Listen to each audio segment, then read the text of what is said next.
പ്രതിപക്ഷം അവതരിപ്പിച്ച ആദ്യ അടിയന്തര പ്രമേയത്തിന് അനുമതിയില്ല.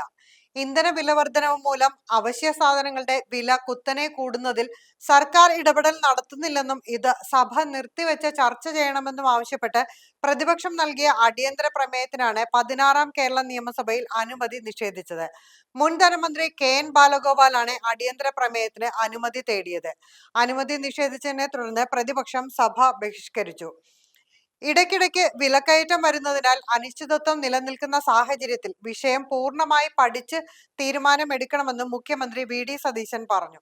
സർക്കാരിന് ലഭിക്കുന്ന അധിക നികുതിയെക്കുറിച്ചും വിലക്കയറ്റം സമൂഹത്തിലുണ്ടാക്കുന്ന പ്രത്യാഘാതങ്ങളെക്കുറിച്ചും വിശദമായി വിലയിരുത്തേണ്ടതുണ്ടെന്നും മുഖ്യമന്ത്രി പറഞ്ഞു.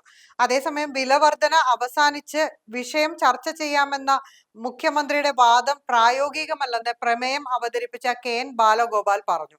എന്നാൽ കഴിഞ്ഞ സർക്കാർ ഇന്ധന നികുതി ഇനത്തിൽ 3200 കോടി രൂപയുടെ അധിക വരുമാനം ലഭിച്ചിട്ടും 1 രൂപ പോലും കുറയ്ക്കാൻ തയ്യാറായിട്ടില്ലെന്ന് മുഖ്യമന്ത്രി പറഞ്ഞു. ഉമ്മൻചാണ്ടി സർക്കാർ 600 കോടി രൂപയുടെ അധിക നികുതി വേണ്ടെന്ന് വെച്ചിരുന്നു.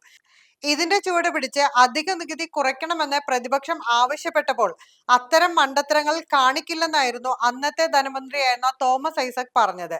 അങ്ങനെയെങ്കിൽ ആ മണ്ടത്തരം കാണിക്കണമെന്നാണോ ഇപ്പോൾ പ്രതിപക്ഷത്തിരിക്കുന്ന മുൻ ധനമന്ത്രി പറയുന്നതെന്നും മുഖ്യമന്ത്രി ചോദിച്ചു.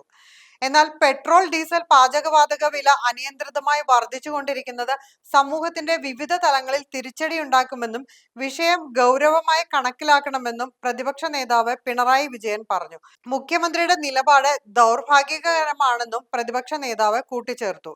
പ്രതിപക്ഷ നേതാവായിരുന്നപ്പോൾ പറഞ്ഞ കാര്യങ്ങൾ പാലിക്കാൻ മുഖ്യമന്ത്രി തയ്യാറാണോ എന്നും സമൂഹത്തോട് പറയാമോ എന്നും അദ്ദേഹം ചോദിച്ചു. ധവളപത്രമെന്ന ഉമ്മാക്കി കാട്ടി പേടിപ്പിക്കേണ്ടെന്നും പ്രതിപക്ഷ നേതാവ് പറഞ്ഞു.